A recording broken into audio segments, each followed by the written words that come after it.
Assalamualaikum warahmatullahi wabarakatuh. Para jemaah yang dikasihi sekalian, semoga dimaklumkan jadi insyaallah bersama dengan kita pada setiap hari Rabu di bulan Ramadan. Sepanjang Ramadan ini insyaallah bersama dengan Ustaz Abu Usama dan akan membicarakan mengenai kita berbicara puasa berdasarkan hadis menurut mazhab Imam Syafi'i. Alhamdulillah Ustaz telah sampai dalam bersama dengan kita. Jemput kepada Ustaz untuk memberikan kuliah kepada ini insyaAllah dengan segala makhluk bersama.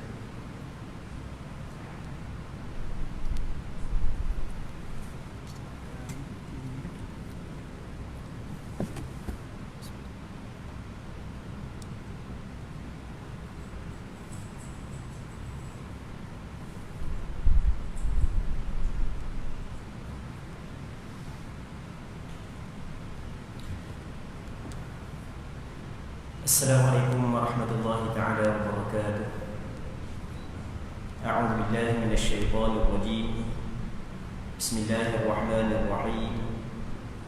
Alhamdulillahi rabbil alamin. Wassalatu wassalamu ala asyrafil anbiya'i wal mursalin sayyidina Muhammadin wa ala alihi wa sahbihi ajma'in.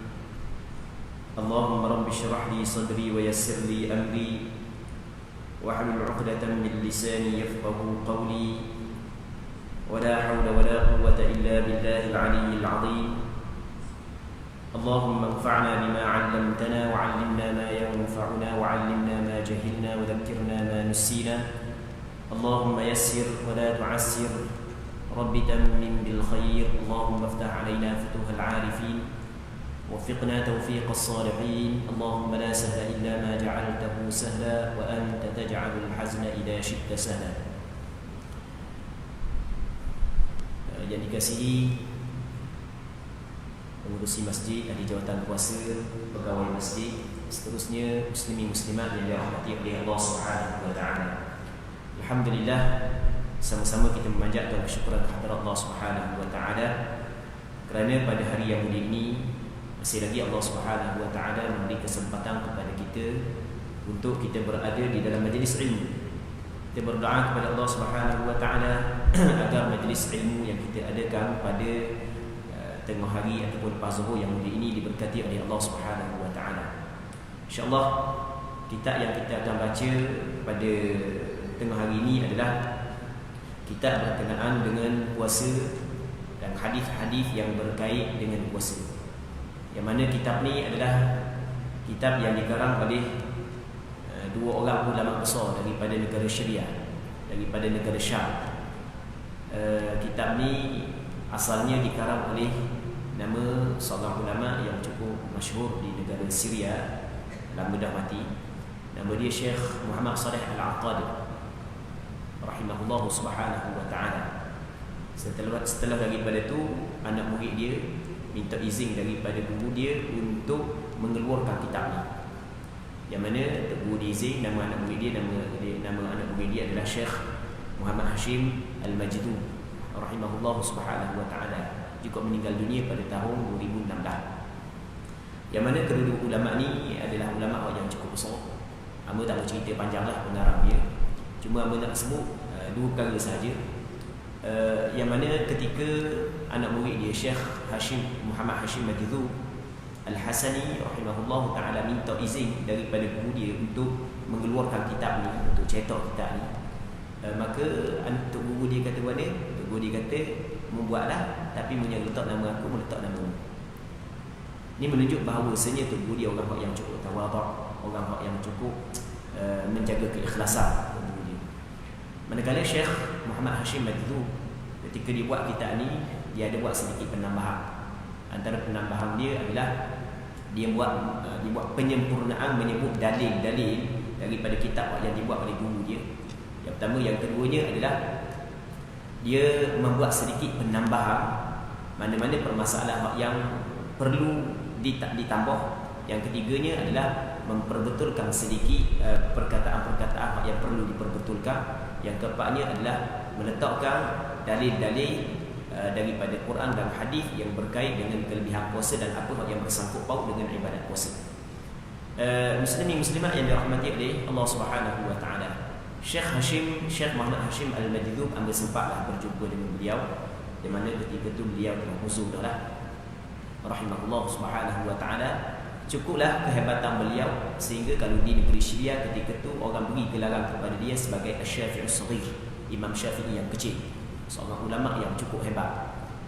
Dan dia pernah dipenjara lebih kurang dalam 21 tahun kerana beliau adalah seorang yang cukup tegas dalam mencegah kemungkaran. Siapa pun yang melakukan kemungkaran, dia cukup tegas sehingga dia dipenjara lebih kurang dalam 21 tahun.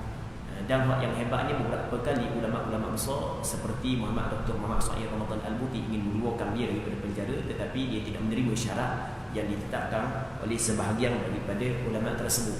Ulama-ulama besar daripada negara Syiah kebanyakan adalah daripada anak murid beliau. Baik, dia di antara orang yang cukup hebatlah, Allah Rabbi. Yang mana ketika dia kesalahan dia tidak ada kesalahan yang baik, hanya kerana dia mencegah kemungkaran. Dan di Syria dia di antara orang yang masyhur dengan orang yang baqiyatus salafis salih. Maksudnya golongan yang masih lagi berbaki dari kalangan salafus salih, orang yang cukup kuat berpegang dengan sunnah Nabi sallallahu alaihi wasallam, orang yang tidak takut bedil.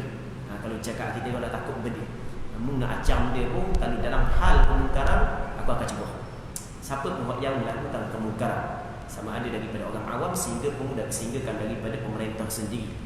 Dan orang yang cukup hebat, Syekh Muhammad Hashim Al-Majidub. Cuba baca dalam Google lah cerita dia. Memang orang yang cukup hebat. Amba pernah berjumpa dengan dia satu ketika. Ada seorang ulama besar meninggal dunia, nama Syekh Muhyiddin Al-Kurdi. Syekh Muhyiddin Al-Kurdi adalah seorang pakar dalam bidang qiraat. Bidang orang yang ambil bidang Quran mungkin akan biasa dengar nama Syekh Muhyiddin Al-Kurdi. Masa Syekh Muhyiddin Al-Kurdi meninggal dunia, maka seluruh ulama-ulama besar akan turun. Ulama-ulama besar akan turun. Kalau kita sebelum ni kita pernah dengar ulama besar, di antaranya Dr. Wahbah Az-Zuhaili, Syekh Muhammad Sa'id Ramadan Al-Buti, di antara ulama-ulama besar daripada negara Syria. Kalau di hadapan ni masih lagi dianggapkan demo-demo ni masih lagi dikirakan kecil di hadapan dia. Syekh Muhammad Sa'id Ramadan Al-Buti, seorang ulama besar, ketika berada di Syria dia seperti artis. Tetapi di hadapan majlis Muhammad Hashim Al-Majidub, dia seperti budak-budak. Takut je dia di hadapan Syekh Muhammad Hashim Al-Majidub rahimahullah subhanahu wa ta'ala. Satu ketika amba tengok ada seorang ulama masuk, orang penuh pakak duduk ikut dia. Lepas tu amba rasa tu duduk dengan seorang ulama besar juga daripada negara Syria. Nama dia adalah Syekh, Allah Rabbi, amba lupa yang nama dia. Dan bagi nama dia guru apa juga, Syekh Adnan Darwish. Syekh Adnan Darwish ni seorang ulama besar lah di Syria. Tapi ketika masuk Syekh Hashim Majidub, apa tak kenal lagi masa tu. Lepas tu Syekh Adnan Darwish ni disalam dalam keadaan takut-takut depan dia, disalam dia dalam keadaan takut-takut. Jadi bersitu orang tengok, siapa ni orang yang hebat sangat, siapa aku ulama-ulama besar saat itu bersalam dengan dia seperti mana seorang pelajar bersalam dengan guru.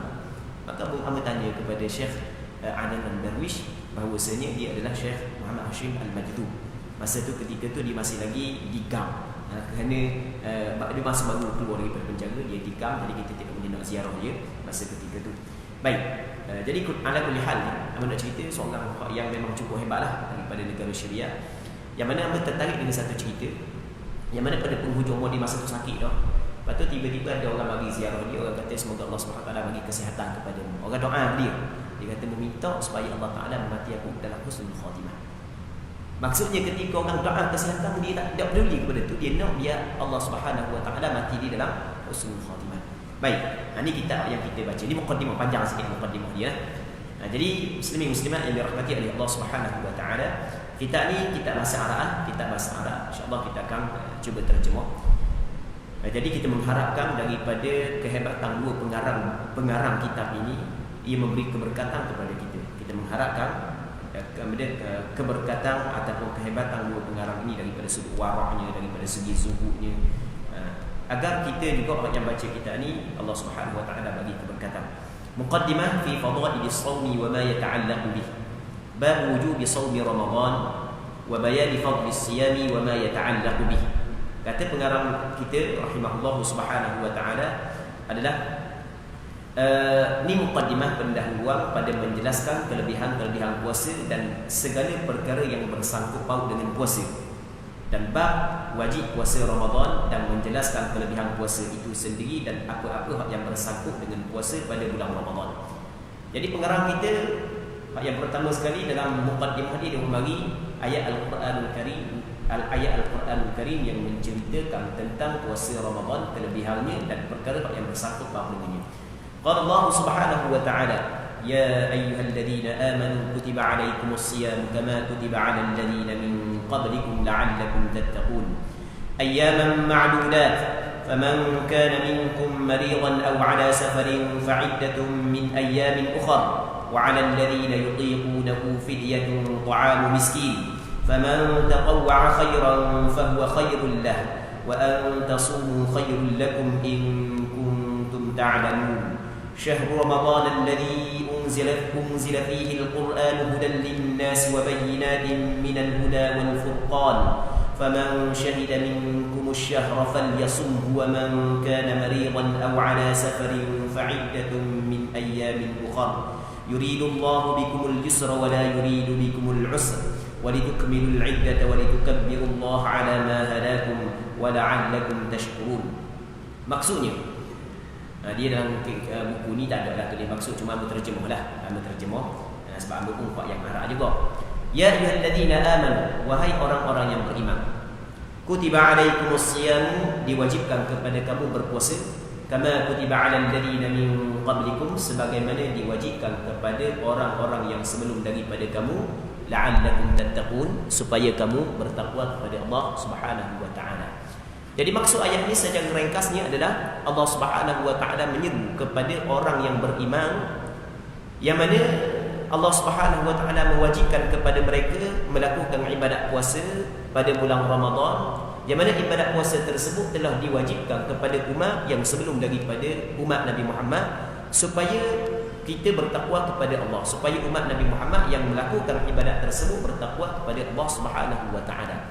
Ini maksud ayat secara ringkas.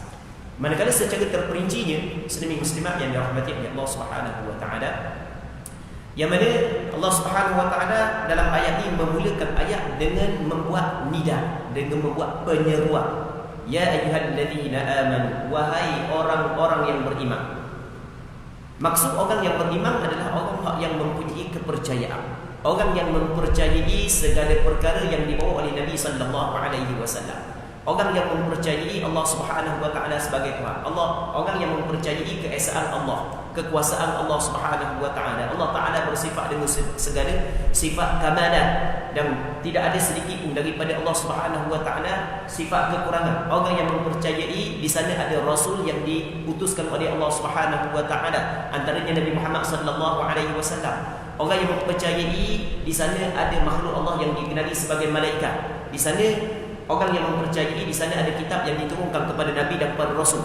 Orang yang mempercayai di sana ada hari kiamat. Orang yang mempercayai tentang perkara yang baik dan perkara yang buruk, semuanya datang daripada Allah Subhanahu wa ta'ala.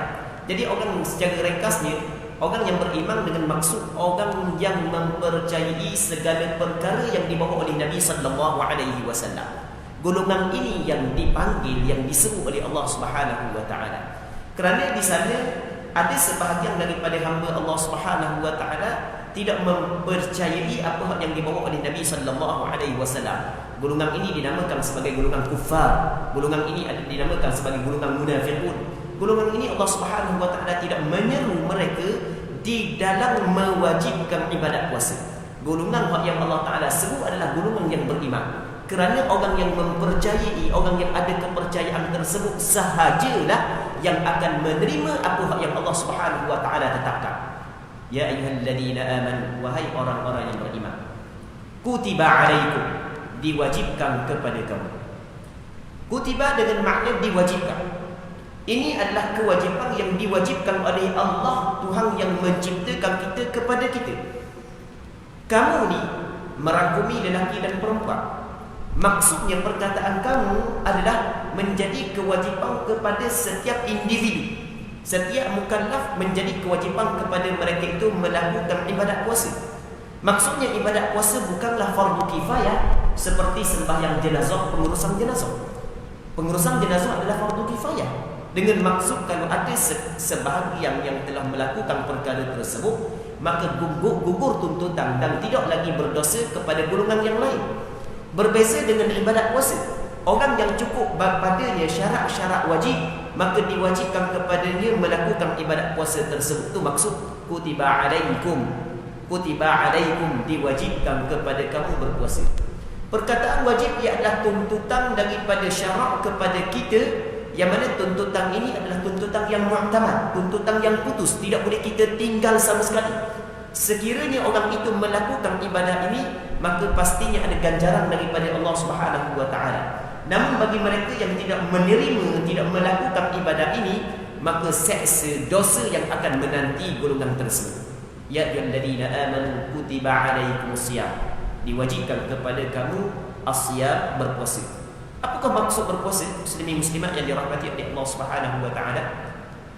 Puasa ini kata ulama adalah imsakun 'anil mufattirat min tulu'il fajri ila ghurubish syamsi bi niyyatin makhsusah. Maksudnya adalah menahan diri daripada segala perkara yang membatalkan puasa. Bermula daripada terbit fajar hingga terbenam matahari dengan niat yang tertentu. Itu makna puasa mengikut istilah syarak. Jadi Allah Ta'ala mewajibkan kepada kita melakukan ibadat puasa dengan maksud Allah Ta'ala mewajibkan kepada kita menahan diri daripada segala perkara yang membatalkan puasa. Daripada makan, minum, bersetubuh, muntah dengan sengaja dan perkara-perkara yang lain lagi. Itu maksud diwajibkan kepada kamu berpuasa. Maksudnya diwajibkan kepada kamu menahan diri daripada melakukan perkara yang membatalkan puasa. Sebab itulah kalau orang faham ayat ini, maka dia tidak akan menimbulkan permasalahan yang baru viral sehari dua ni berkenaan dengan masalah kalau orang tu nak setubuh pada bulan Ramadan minum air. Sebenarnya itu adalah satu kesilapan yang cukup besar. Baik, di dalam masalah Imam Syafi'i, jima' ataupun membatalkan puasa dengan persetubuhan, maka menyebabkan wajib kena bayar kafarah. Antaranya adalah kena puasa 2 bulan berturut-turut. Tetapi kalau orang tu dia membatalkan puasa bukan dengan jima' tapi dengan perkara yang lain, lepas daripada itu dia bersetubuh, mengikut mazhab Imam Syafi'i dia tidak wajib kena bayar kafarah. Tiba-tiba ada orang cakap lagu mana orang cakap, jadi kalau kita tak mau kena bayar kafarah 2 bulan, jadi minum air dulu lah. Sebenarnya cara lagu tu adalah benda yang salah sebenarnya. Kenapa yang diwajibkan kepada kita, kita kena tahu adalah diwajibkan kepada kita berpuasa. Apa maksud berpuasa? Menahan diri daripada segala perkara yang membatalkan puasa.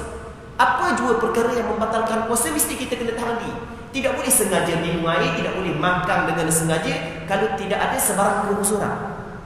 Baik, cuma kalau orang tu bersetubuh pada bulan Ramadan, tapi sebelum daripada itu dia minum air dulu, dia makan dulu, maka dia telah melakukan dosa besar. Dia telah melakukan perkara yang dilarang oleh agama. Cuma adakah wajib dibayar kafarah ataupun tidak? Ini ada perbincangan di kalangan ulama. Dalam mazhab Imam Syafi'i tidak wajib dibayar kafarah puasa 2 bulan berturut-turut, kerana bukan dia membatalkan puasa dengan persetubuhan, tapi dia membatalkan puasa dengan perkara yang lain. Kerana hak yang wajib kena bayar, mereka kena puasa 2 bulan berturut-turut adalah bagi orang yang membatalkan puasa dia dengan persetubuhan. Sidang muslimin muslimat yang dirahmati oleh Allah Subhanahu wa taala. Jadi kutiba alaikumusiyam, diwajibkan kepada kamu berpuasa. Kama kutiba alal ladzina min qablikum, sebagaimana diwajibkan ibadat puasa itu kepada orang-orang yang sebelum daripada kamu. Maksudnya ibadat puasa bukan hanya diwajibkan kepada kita umat Nabi Muhammad sallallahu alaihi wasallam, bahkan juga diwajibkan kepada umat sebelum daripada kita. Kenapa Allah Subhanahu wa taala menyebut puasa ni, ketika Allah Taala mewajibkan ibadat puasa kepada kita, terus Allah Taala menyebut ibadat puasa juga diwajibkan kepada umat sebelum daripada ni? Kata ulama, ada beberapa isyarat yang kita dapat faham daripada penyamaan benda Allah Subhanahu wa taala sebut dalam ayat ini. Yang pertama sekali adalah untuk meringankan beban kita. Sekarang ni kalau kita tengok puasa ni, benda yang perlu kita tinggal adalah benda yang asas dalam kehidupan kita. Perlu kita kena tinggal makan. minum. Makan, minum ni, makanan dan minuman adalah benda yang menjadi asas kepada kehidupan kita. Kita tidak mampu untuk meneruskan kehidupan kalau kita tidak makan, kalau kita tidak minum. Mungkin kalau sehari semalam boleh lagi dah. Masuk 2 hari 2 malam, ketoh habis kaki. Kalau tidak makan, tidak minum. Makan, minum adalah benda yang menjadi asas kepada kehidupan kita. Manakala persetubuhan pula, persetubuhan ni adalah benda yang menjadi asas untuk meneruskan atau untuk melahirkan generasi seterusnya yang akan menjadi khalifah di muka bumi Allah Subhanahu wa taala. Kalau tidak ada persetubuhan, maka akan pupus manusia di atas muka bumi untuk generasi berikut. Tetapi pada bulan Ramadan, perkara tersebut yang dilarang daripada kita untuk melakukannya. Benda yang penting untuk kehidupan kita, untuk generasi-generasi berikutnya. Baik, jadi oleh kerana benda ni berat, maka Allah Subhanahu wa taala ringankan bebanan tersebut dengan menceritakan bahawa benda ni mampu dilakukan oleh orang lain. Orang sebelum daripadamu mampu buat atau kamu tak mampu buat. Kita ni kalau sekiranya ada persaingan, jadi dia lari, semangat kita lain daripada kalau kita kena seorang. Kalau kita dibebankan seorang, dia jadi berat. Tapi kalau ada persaingan, kita rasa tercabut. Jadi kalau umat sebelum daripada mampu untuk buat, atau kamu tidak mampu buat, jadi dia jadi gengang, kita rasa tercabut. Kita mampu juga buat. Dah orang lain buat, sama-sama makan nasi, bukan dia makan batu, takkan kita tak nak buat. Jadi yang pertama untuk meringankan bebanan kita. Okey, dia yang pertama. Yang keduanya, muslimin muslimat yang dirahmati oleh Allah Subhanahu wa taala, daripada ayat kama kutiba 'alal ladzina min qablikum, kita dapat faham bahawasanya ibadat puasa adalah suatu ibadat yang cukup mulia di dalam agama kita, di sisi Allah. Kemuliaan ibadat puasa kita dapat lihat bahawasanya kewajipan ibadat puasa kepada hamba Allah sepanjang zaman. Start daripada dulu sampai ke sekarang, Allah Ta'ala mewajibkan kepada hamba dia melakukan ibadat puasa. Mulia dia ibadat puasa. Ibadat yang diwajibkan sepanjang zaman, pastinya ibadat tersebut adalah ibadat yang cukup mulia di sisi Allah Subhanahu wa taala. Baik. La'allakum tattaqun, supaya kamu bertakwa kepada Allah. Itu adalah hikmah ghayah matlamat Allah Subhanahu wa taala mewajibkan kepada kita melakukan ibadat puasa, untuk melahirkan insan yang bertakwa kepada Allah Subhanahu wa taala, supaya kamu bertakwa. Baik. Perkataan takwa dalam bahasa Arab dia diambil daripada kata dasar wiqayah. Wiqayah dengan makna pelindung. Takwa adalah seorang hamba menjadikan di antara dia dan kemurkaan Allah pelindung. Seorang yang menjadikan pelindung di antara dia dengan kemurkaan Allah. Itu yang dimaksud dengan takwa. Takwa adalah seorang itu menjadikan benteng pelindung di antara dia dan neraka Allah.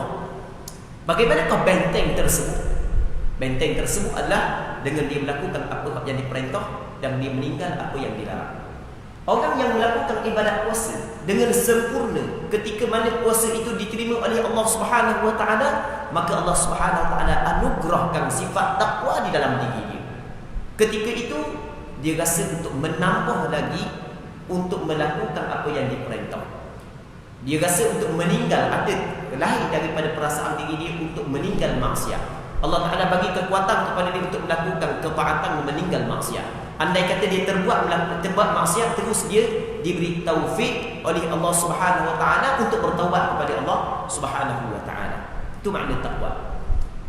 Maka kata ulama, oleh kerana ibadat puasa antara hikmahnya adalah Allah Ta'ala nak bagi takwa kepada kita, maka kita dapat faham di sini bahawasanya di antara tanda ibadat puasa seseorang hamba diterima oleh Allah adalah bertambah sifat takwa di dalam diri dia.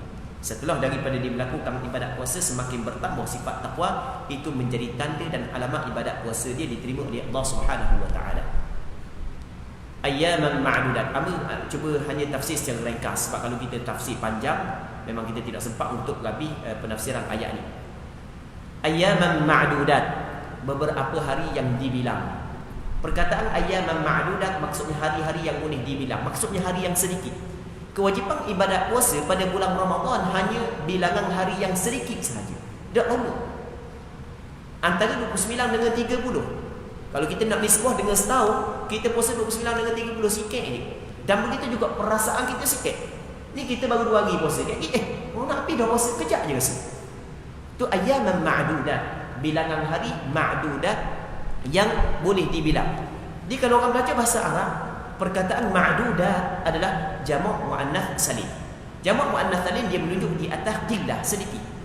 Maksudnya perasaan sedikit bagi orang yang mengerjakan ibadat puasa akan dirasai. Macam kita puasa dan setiap tahun kita puasa, kita nak habis dah puasa, kejap je rasa. Itu ayyaman ma'dudat. Faman kana minkum maridan aw ala safarin fa'iddatun min ayyamin ukhra. Ketika Allah Subhanahu wa taala mewajibkan ibadat puasa kepada kita, Allah Subhanahu wa taala ringankan bebanan tersebut dengan menceritakan bahawa ibadat puasa ini mampu dilakukan oleh umat sebelum daripada ini. Patut Allah Subhanahu wa taala ringankan lagi ibadat puasa saat itu dengan menceritakan bahawasanya ibadat puasa hanya dalam beberapa tempoh yang sekejap. Sekejap je, sikit je. Kita kalau banyak jadi berat. Sebab tu orang kata ambil baca buku ni, kata kalau contoh ni buku tebal, Allah banyak jadi berat. Tapi kalau kata baca buku ni kecil sikit je, tenang sikit je, jadi kita rasa ringan. Tengok Allah Subhanahu wa taala cuba meringankan ibadat puasa kepada kita dengan menceritakan hanya dalam beberapa hari yang sedikit sahaja. Patut Allah Ta'ala ringankan lagi ibadat puasa kepada orang-orang yang tertentu, bukan semua. Kalau orang ada keuzuran, maka tak ada masalah, dia boleh berbuka. Antaranya orang sakit dan orang yang bermusafir. Faman kana minkum, barang siapa yang adalah dari kalangan kamu, tak kira lelaki ke puan, maridan, dia sakit, aw ada safar, ataupun dia bermusafir, fa'iddatun, maka boleh dia berbuka. Kalau dia berbuka, fa'iddatun, mesti dia kena berpuasa bilangan ayyamin ukhra, hari-hari yang lain. Jadi maksudnya, kalau orang tu sakit, orang tu bermusafir, maka diberi dua pilihan kepada dia, untuk dia berbuka ataupun untuk dia meneruskan berpuasa. Mereka dalam keadaan tertentu tidak boleh dia berpuasa. Sebagai contoh, kalau dia berpuasa saat itu akan menyebabkan berlaku kemudaratan di atas diri, mati ataupun sakit dan seumpamanya, maka ketika itu wajib dia berbuka, tidak boleh dia berpuasa. Waktu dibincang panjang lebar dalam kitab fiqh. Orang ni, orang yang bermusafir dan orang yang sakit, kalau dia berbuka, maka diwajibkan kepada dia puasa pada hari-hari yang lain. Jadi bermakna golongan yang sakit diberi rukhsah, diberi kelonggaran untuk tidak berpuasa. Begitu juga orang yang bermusafir diberi rukhsah untuk tidak berpuasa. Tetapi kena ingat, bukan semua jenis sakit boleh kita tidak berpuasa, dan bukan semua jenis bermusafir boleh kita tidak berpuasa. Hanya sakit-sakit tertentu dan hanya permusafiran tertentu. Secara rekasnya, sakit yang boleh kita berbuka mesti sakit yang cukup syarat dia. Iaitu syarat dia adalah, yang pertama, kalau dia puasa menyebabkan akan membawa kepada kematian, maka ketika itu haram dia berpuasa, tidak boleh dia berpuasa. Ataupun kalau dia berpuasa menyebabkan akan hilang anggota dia, maka ketika itu haram dia berpuasa. Ataupun kalau dia berpuasa menyebabkan akan lumpuh anggota dia, maka haram dia berpuasa. Sebab Allah Subhanahu wa taala larang, wala tulqu bi aydikum ila tahlukah, jangan sekali-kali mencampur dirimu dalam kebinasaan. Itu juga Nabi SAW bersabda, la darara wa la dirar, tidak ada kemudaratan dan tidak boleh memberi mudarat kepada pihak yang lain. Apabila wujudnya kemudaratan, maka kemudaratan itu mesti dihilangkan. Ad-dararu yuzal, kata ulama fiqh. Kaedah fiqh menyebut ad-dararu yuzal, kemudaratan mesti dihilangkan. Jadi yang ketiganya adalah, yang keempatnya, kalau dia puasa akan bertambah sakit dia. Dia sakit dah, kalau dia puasa akan bertambah sakit. Yang kelimanya, kalau dia berpuasa menyebabkan lambat sembuh. Yang keenamnya, kalau dia berpuasa menyebabkan akan berlaku kecacatan pada anggota yang zahir. Maka apabila cukup syarat sakit-sakit yang kita sebut ni, maka ketika tu boleh dia berbuka. Kalau sakit sikit-sikit, tu tak boleh. Kalau sakit tangan sikit je, sakit kuku sikit je, sakit lidah sebab pecah, ulcer dan seumpamanya, tu tak boleh tak berbuka. Ada sakit telinga sikit, sakit kaki sikit sebab sepak asal ni, tu tak boleh. Bukan semua sakit boleh. Okey, begitu juga bermusafir. Permusafiran, bukan semua permusafiran boleh kita berbuka. Hanya permusafiran yang tertentu, iaitu permusafiran yang cukup 3 syarat. Syarat yang pertama, mesti permusafiran yang harus.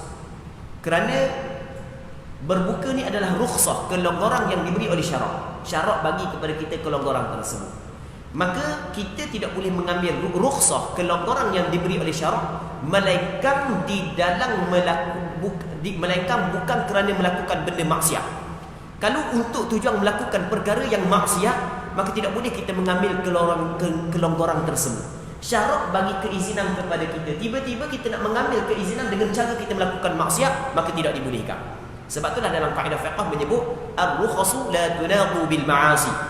Kelonggaran yang diberi oleh syarak tidak boleh dicapai dengan melakukan maksiat. Maka permusafiran yang boleh seseorang itu berbuka adalah permusafiran bukan kerana maksiat. Kalau dia bermusafir untuk berzina, dia bermusafir untuk masuk kelab malam, dia bermusafir untuk curi, merompok, minum arak dan seumpamanya, maka permusafiran tersebut tidak boleh dia berbuka. Baik, maka itu syarat yang pertama. Syarat yang kedua, permusafiran yang jauh. Maksudnya daripada kampung dia ataupun daripada rumah dia kepada destinasi yang dia nak tuju, cukup 2 marhalah perjalanan yang boleh qasar sembahyang. Kalau daripada Kuala Terengganu ke Marang, tak boleh. Jadi nak pergi Marang je, musafir dah tu, berjalan dah tu. Tapi nak buka puasa hari tu tak boleh, sebab perjalanan yang dekat. Daripada Kuala Terengganu ke Bukit Payung tak boleh. Daripada Kuala Terengganu ke Kuala Berang tak boleh, sebab dekat. Dia mesti kena perjalanan 2 marhalah, iaitu 80 km ke atas. Okey, ini 2 syarat. Syarat yang ketiga adalah mesti bermula daripada permulaan siang hari dia telah menjadi orang yang bermusafir. Dengan maksud, kalau dia baru nak bermusafir pada siang hari, untuk hari tersebut tidak boleh dia berbuka. Okey, kita buat contoh. Katakanlah dia nak pergi ke mana? Kita kata nak pergi ke Shah Alam. Dia orang ladang nak pergi Shah Alam. Jadi dia tolak daripada rumah dia pada 3 Ramadan pukul 11 pagi. Jadi oleh kerana di pagi saat itu dia duduk kampung, maka diwajibkan dia berpuasa. Apabila dia bermusafir, mesti dia meneruskan ibadat puasa tersebut. Tidak boleh dia nak berbuka untuk permusafiran tersebut, kerana permulaan siang hari dia masih lagi berada di kampung. Okey, itu kita kena ingat.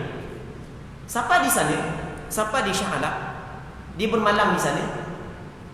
Ramadan yang keempat dia berada lagi di Shah Alam, maka untuk Ramadan yang keempat boleh dia tidak berpuasa, kerana dia bermusafir start daripada awal pagi. Okey, ini 3 syarat yang boleh berbuka bagi orang yang bermusafir.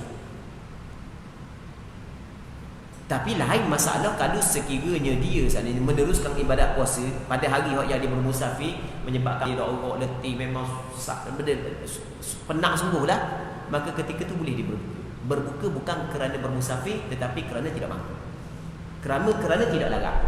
Masalah berbuka kerana tidak lagak dia bukan hanya khusus untuk orang bermusafir.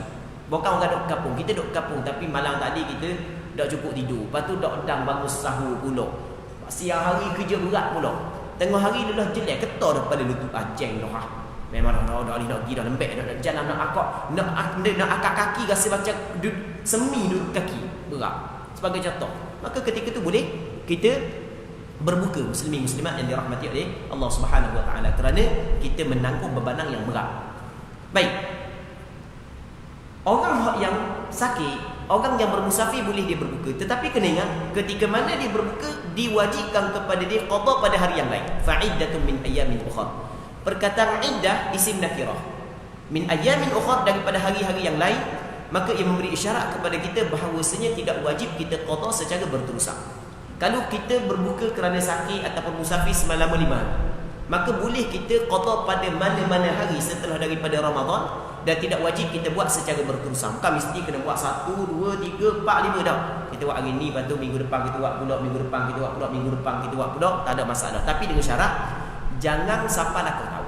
Sebab apabila seorang tu ada kewajipan qada ibadat puasa, mesti dia kena qada selepas daripada Ramadan sebelum masuk Ramadan berikutnya.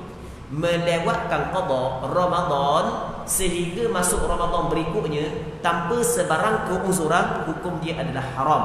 Kata Aisyah radhiyallahu taala anha dalam hadis yang diriwayatkan oleh Imam Bukhari dalam kitab sahihnya, kana yakunu alayya as-shawm min Ramadan fama astati'u an aqdiyahu illa fi Sya'ban asy-syughlu bir Rasulillah sallallahu alaihi wasallam. Ada kewajipan aku berpuasa pada bulan Ramadan, maksudnya qada. Aku tidak mampu untuk melaksanakan qada melainkan pada bulan Sya'ban kerana sibuk melayani Rasulullah, kata Aisyah. Maka Al-Hafiz Ibn Hajar Al-Asqalani dalam kitab Fathul Bari ketika dia mensyarahkan hadis ini, kata beliau, mengambil berat oleh Aisyah qada puasa Ramadan pada bulan Sya'ban menunjukkan bahawasanya diwajibkan qada sebelum masuk Ramadan. Mengambil berat Aisyah qada puasa Ramadan pada bulan Sya'ban menunjuk bahawasanya wajib, tidak boleh menangguhkan qada sehingga masuk Ramadan berikutnya. Kalau tangguhkan juga sedangkan tidak ada sebarang keuzuran, maka hukum dia adalah haram, tetap dia wajib kena qada, dan di samping itu wajib dia kena bayar fidyah sebanyak secukup sehari. 3 perkara yang diwajibkan kepada dia: bertaubat kerana dia telah melakukan dosa, yang keduanya tetap kena qada, yang ketiganya adalah mesti dia kena bayar fidyah sehari secukup. Muslimin muslimat yang dirahmati oleh Allah Subhanahu wa taala, jadi kita dalam pukul 2 suku dah, hamba dimaklumkan oleh pihak masjid untuk kita berhenti dalam pukul 2 suku lebih kurang. Ni lebih dah pukul 6 dah dah. Jadi kita berhenti sini dulu. Insya-Allah kita sambung pada minggu-minggu yang akan datang. Dan pastinya apa yang kita bincang pada hari ini, muslimin muslimat yang dirahmati oleh Allah Subhanahu wa taala, ada manfaatnya dan ada keberkatannya. Sebab yang kita bincang saat itu adalah ayat suci Al-Quranul Karim. Ayat suci Al-Quranul Karim. Kita cuba memahami ayat suci Al-Quranul Karim secara ringkas. Jadi pastinya ada manfaatnya, dan kita berdoa kepada Allah agar Allah Subhanahu wa taala memurnikan keikhlasan kepada kita dalam perkataan dan perbuatan kita, dan semoga Allah Subhanahu wa taala memberkati majlis ilmu yang kita adakan pada tengah hari yang mulia ini. Wallahu Subhanahu wa taala a'la wa a'lam. Sallallahu ala sayyidina Muhammad wa ala alihi wa sahbihi ajma'in. Walhamdulillahi rabbil alamin.